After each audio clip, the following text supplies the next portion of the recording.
Hello, this is HBM's Crypto-Corner for Wednesday, July 11th, 2018. Hope you guys had a great 4th. Hope all your digits are there. I hope you didn't blow your nose off. Hope your nose is still intact. Hope you have all your fingers, all your toes, all that good stuff. Of course, I'm referring to the fireworks. But anyway, we do have some great news items to share, and we also have a book review. And I don't believe I've ever reviewed this book in video form. I've done a written review of it.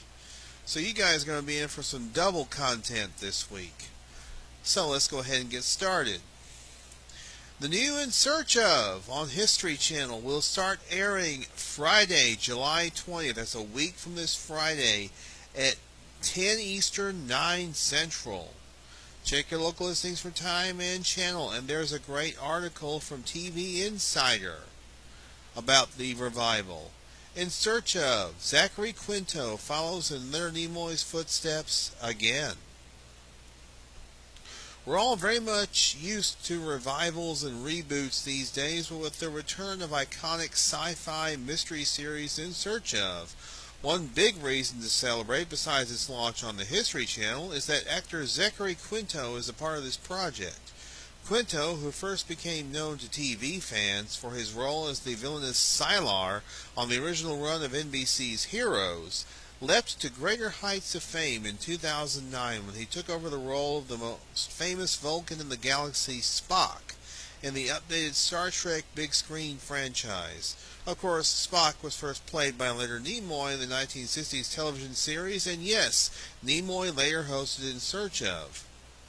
The series, which originally ran in syndication from 1977 to 1982 with Nimoy and had a short-lived revival in 2002 on the Sci-Fi Channel starring the X-Files' Mitch Pileggi, looks at mysterious phenomena in the world from the Loch Ness Monster and UFOs to learning ESP and the disappearance of famed aviator Amelia Earhart. In the new version, Quinto is doing more than merely hosting the beloved series.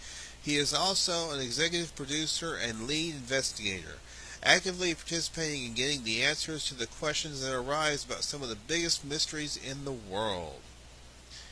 And that will begin a week from this Friday, July 20th, 10 Eastern, 9 Central on History Channel.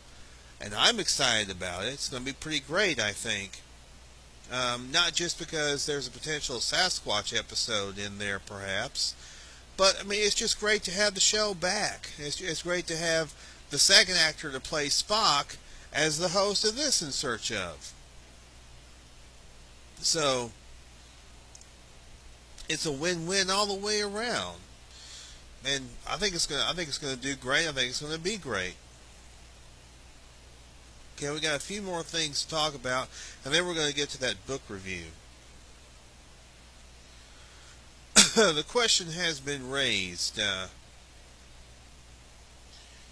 We'll get to that question in a second. But there was a series of articles which were published about 2 weeks ago, maybe 3 weeks ago, and they were published in the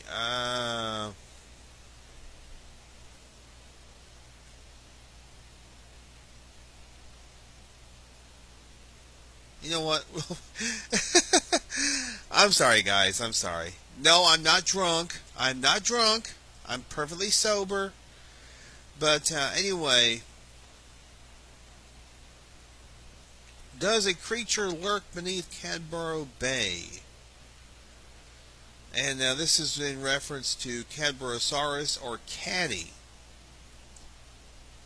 Now, there's a really great book that was released a few years ago called Discovering Cadborosaurus. And it was co-written by John Kirk, British Columbia cryptozoologist extraordinaire. Does a creature lurk beneath Cadboro Bay? Article is by Craig Woolheater. There's a sketch in the article made by the Kemp family following their caddy encounter, which was published in the Victoria Daily Times in October of 1933. Researchers on hunt for Cadborosaurus have sightings dating back centuries along the BC coast. For many, the mention of a group of people dedicated to finding definitive evidence of a legendary sea serpent may evoke an almost reflexive impression of a tinfoil hat-wearing fanatic cast of characters. Out of touch with reality is certainly not a group to be taken seriously. In the case of the small cadre of researchers and scientists behind the Cryptid-Corner project, that impression would be both unfair and inaccurate. You have to start by telling that you are looking at it in a skeptical and scientific basis, and to be taken seriously, you have to establish that you have engaged in serious activities in another field, explained Dr. Paul LeBlanc, one of the researchers with the Cryptid-Corner project. As a matter of fact, he's one of the co-authors of that book, Discovering Cadborosaurus. LeBlanc holds a PhD in physics and oceanography and has published works on the nature of waves, tides, and tsunamis. He has worked as a professor and was the past scientific leader in the Ocean Product Enhancement Network. Others within the Cryptid-Corner project have similarly impressive credentials. The Cryptid-Corner project has been around since 1999, when VHS cameras were installed at locations of supposed sightings of the Cadborosaurus, more commonly known as Caddy. That's the name given to a large marine animal that has been sighted by hundreds of witnesses on the coastal waters of the Pacific Northwest. And I'm not going to read the rest of it, it's rather long, but I am going to include the link here on my Facebook page so you guys can read it. It's really good stuff. And you know, Cadborosaurus is just one of the sea serpent. It's just a sea serpent. It's not really a lake monster. So, and yes, I definitely recommend checking out the book Discovering Cadborosaurus. It's really tremendous. It's really great. And check it out, guys. You won't be disappointed. Next, we have a series of articles. This is where this comes in, by the way. There was a series of articles written about Dr. Grover Krantz.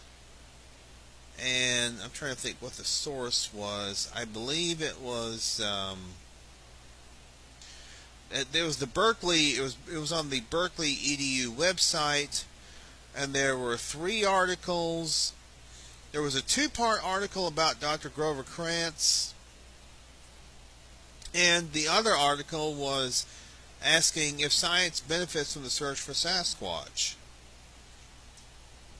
Absolutely fascinating stuff. I'm a big fan of Dr. Grover Krantz. I was always a big advocate of his. He was really the first scientist to really stick his neck out and say that yes, there was the possibility of another series of hominoids or hominids living on this earth with us. I'm going to read y'all some excerpts from this article. In the early 1990s in Sequim, Washington, on the heavily forested Olympic Peninsula, anthropologist Grover Krantz was building a helicopter to search for Sasquatch. He ordered the kit from some guy in the Midwest and spent several years trying to assemble it. He hoped the craft would provide the aerial view necessary to locate and retrieve a Bigfoot carcass. My attempt to build and fly an ultralight helicopter and use an infrared imager to locate a decaying body of Sasquatch so far has failed, Krantz told a reporter in a TV interview. I finally figured out what the problem was with the helicopter assembly, but for 3 years now I haven't had the chance to correct the situation. He planned to make one last attempt in the summer, he said, and insisted no reporters be there for the flight. I don't want somebody photographing my bloody body as it's dragged out of the wreckage, Krantz said, only half joking. Until his death in 2002, Krantz was unwaveringly dedicated to the search for Bigfoot and was willing to risk life, limb, and career to discover it. When a reporter asked Krantz what the likelihood was that Sasquatch existed, he replied without hesitation, guaranteed. So it's a really interesting, and that's just part 1. And then the second part was more about his personal life. not so much about his Sasquatch research. Apparently, he was a big party animal. He was a major party animal, apparently, in those days. And apparently, he would hold parties that would go at least a week. Uh, but I mean, he was still getting his work done, which is interesting. He was still getting his academic work did not suffer, even with all the parties he was giving. I mean, he was a very interesting individual. One time, for about 3 months, I think it was 3 months, it was several months, I know that, he constructed a brow ridge of a Neanderthal, and he wore it. This apparatus he had on his head, it had a brow ridge, a thick brow ridge, and he wore that for several months. I guess just to kind of get an idea of what Neanderthals looked like and how they functioned with that particular apparatus on their heads. I'm going to read some excerpts from the second part for you right now. Yesterday we posted the first part of our profile on Grover Krantz, a UC Berkeley grad and the first credentialed scientist to publicly dedicate himself to the search for Sasquatch. Today we take a big bipedal step further to investigate Krantz's earlier life, examining what shaped the man who left tracks on the field of anthropology unlike anyone before him. Anthropologist Grover Krantz, who died in 2002, is remembered as the academic who devoted himself to the search for Sasquatch. Though his obsession with Bigfoot and other anomalous primates didn't start until later, his fascination with anatomy and physiology began early, as well as his tendency to flaunt his knowledge. Krantz's widow, Diane Horton, tells the story of the time Grover and his cousins, all preteens, went to a movie theater. Because they were all so tall, the clerk wanted to charge them the teen rate. Krantz, precocious child that he was, leaned over the counter, pointed into his open mouth and said, "Look at our teeth, you can tell we're only 12. For many years he toted around a small black and white photograph of mouse entrails, and later in college joyously wrote in his journal, "Beheaded a cat, then ate big turkey dinner." And one other thing that a lot of people may not realize about Grover Krantz, he was very dedicated to a Irish wolfhound he named Clyde.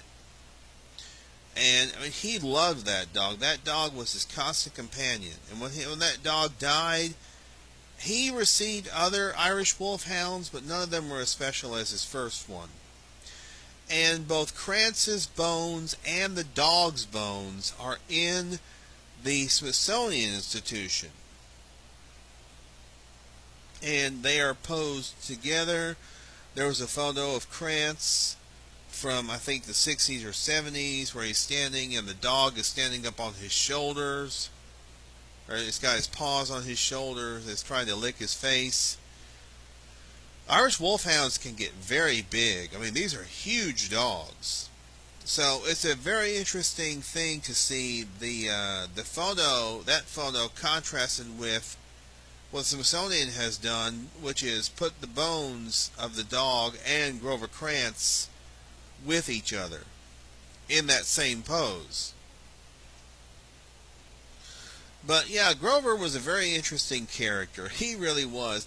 Besides his Sasquatch work, the man was just a character, period. So definitely check those. All the links are going to be right here on my Facebook page, so you guys can check them out and you can enjoy them as well. Now, the final article is, does science benefit from the search for Sasquatch?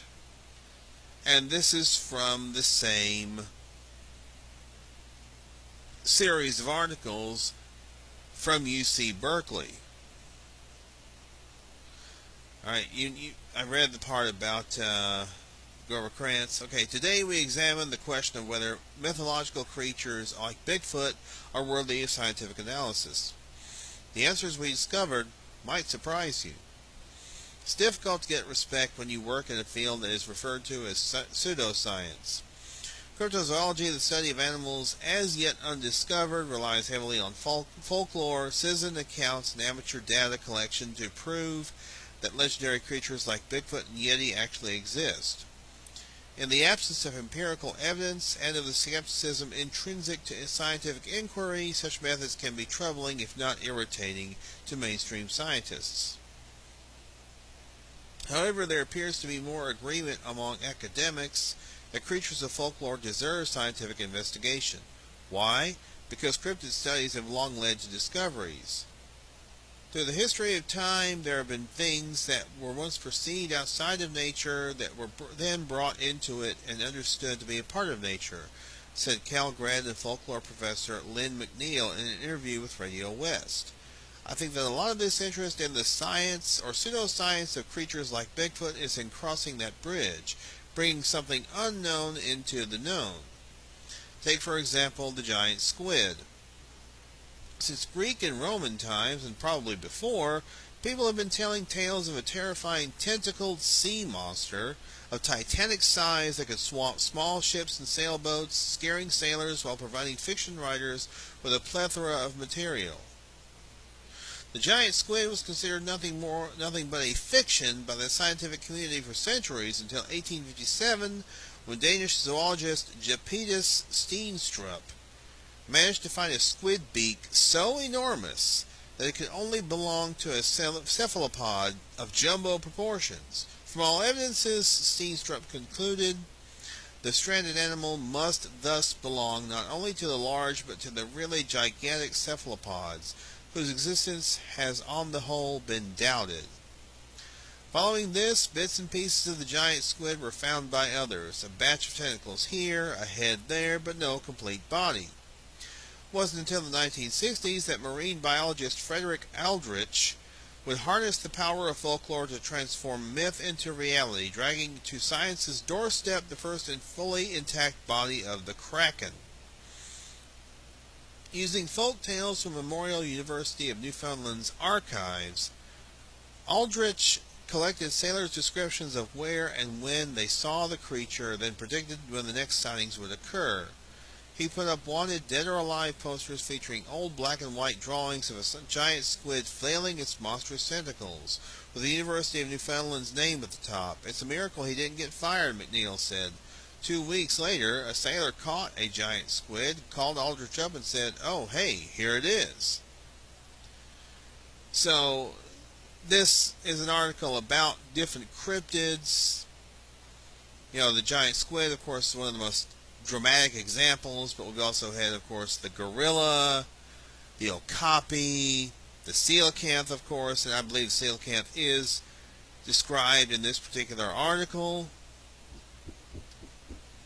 So, again, those links will be in the description, or they'll be probably be in the descriptions below. So, check those out. Okay, that's the news segment. I will be right back with the review segment.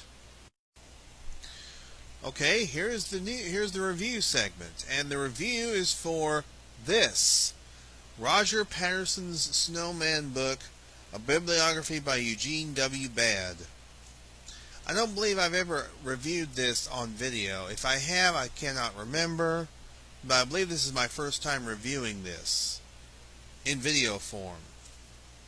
Now, what we see here on the cover is all the different versions of Roger's book up to about 2016.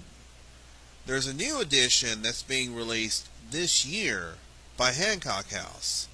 Now, this is setting up for, I'm going to be doing a video.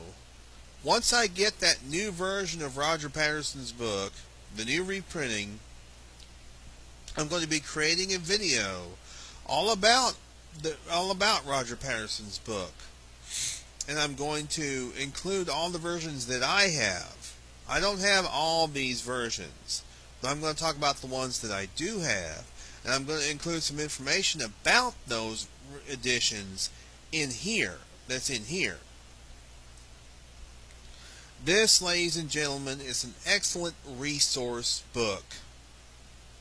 If you do not have this, I don't know why not, because it's great.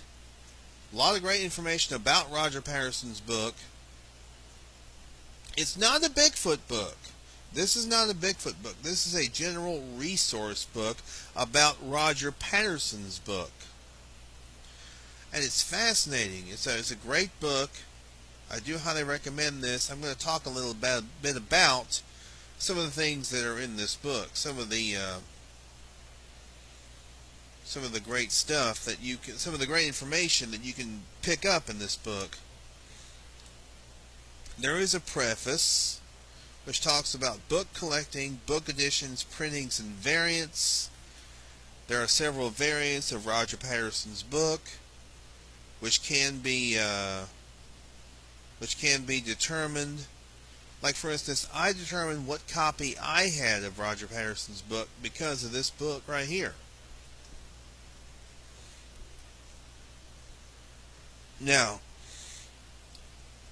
I had at one time, it was copy number 5 of Roger's book, and it was signed by Bob Gimlin. I've since sold that one, but I do have a copy of number 3. Copy number 3, which is signed by Bob Gimlin and Tom Page. Now, for those who don't know who Tom Page is, if you're in the Bigfoot field, shame on you. You should know who these people are. Tom Page was the money man from Ohio. He was money man for Roger Patterson for a while, and Dennis Jensen, and also for Peter Byrne for a brief time. And he's still around, as far as I know. He's living in Ohio. He's a businessman. And I met the man a few years ago, met the gentleman a few years ago. Never got him to sign anything, though, but I managed to get a signed copy of Roger Patterson's book signed by he and Bob Gimlin. So, but this book really has a lot of great information about the different variations of Roger Patterson's original book, and also the reprints. This right here, and I'll show you pictures of each version, of each copy. Like, for instance, this is the very first copy of Roger's book. Right there. Now, right here, in the lower left-hand corner is a price tag. It says $2.95. That's how much it was originally being sold for. This is the very first edition. Or this is what the very first edition's cover looked like.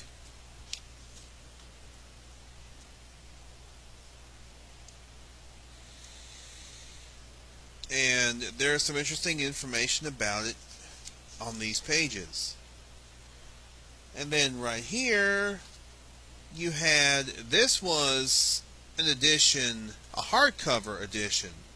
This was the second copy. It was still the first edition, but it was in hardcover instead of softcover. It had a different, it was kind of a plain cover. It had the title and the author on there. That is known as copy number 2.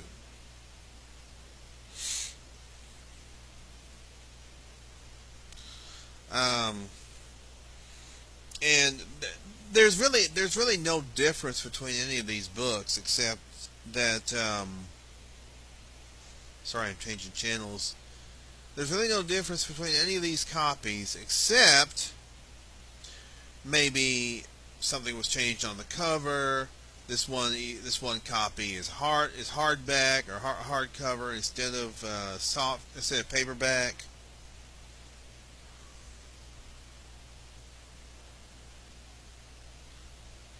But other than that, I mean, and this book helps you distinguish all of the different copies. And then this is the copy that I have, which is copy 3. Still a first edition, but it's copy number 3. Now, you may remember that I showed you in copy 1, there was a little It's in the shape of a footprint, and it's a price tag. It said $2.95. Well, it's been crossed off. Now it says $1.95. So they reduced the price down by $1 for those who wanted a copy of this book.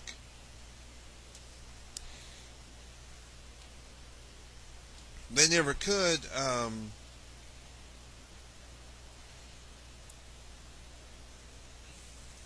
recoup their losses from this book either. I don't think Roger Patterson ever recouped his losses.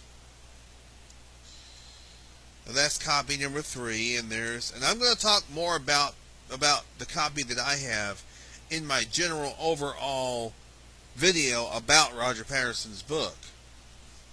I'm not going to give too much away right now. And then this is copy number 4, which it doesn't look much different from copy number 3, except we see this right here, right along the spine. That's a little, I think that's more of a, it's hard, I think it's a hardcover. It's still, that is also still a first edition. It's a cloth copy with paper cover affixed.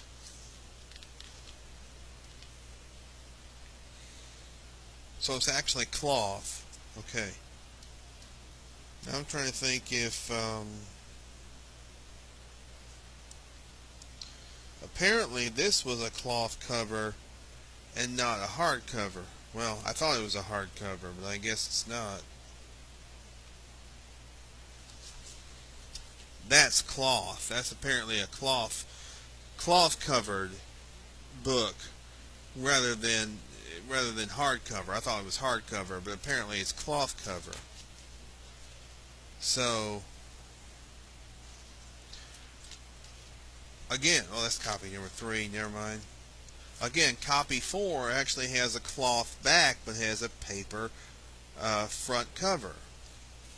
If you look on the back of this book, you can see right here, that's the back of copy number, no, I take that back. That's book copy number 2.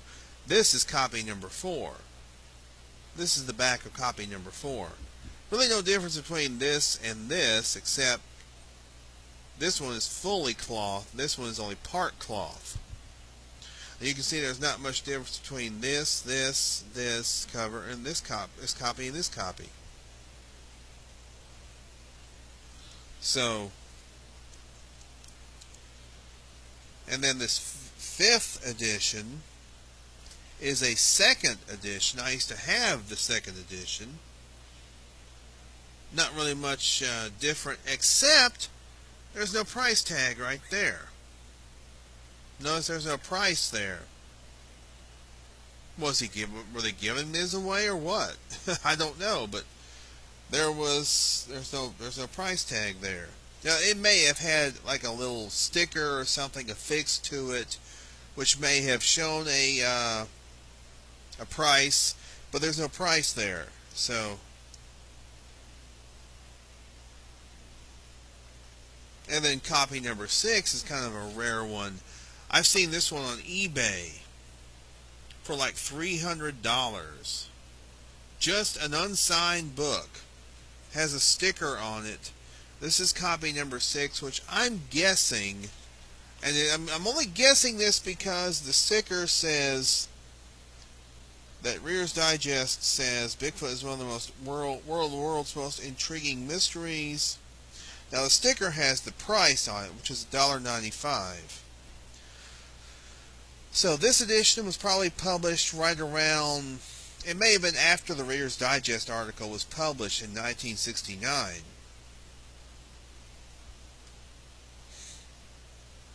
And also, there's another thing about this book, about this copy.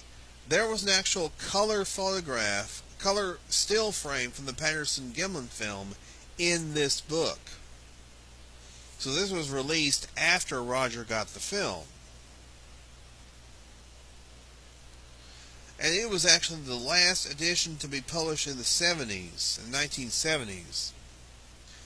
Now, in the 1990s, Christopher L. Murphy and Renee DeHinden got the copyright to publish the book, to republish the book. And it was actually, the cover was in black and white. There was no color to it. Same thing with the back of the book. It was in black and white. But otherwise, the contents were unchanged, except for the cover was black and white.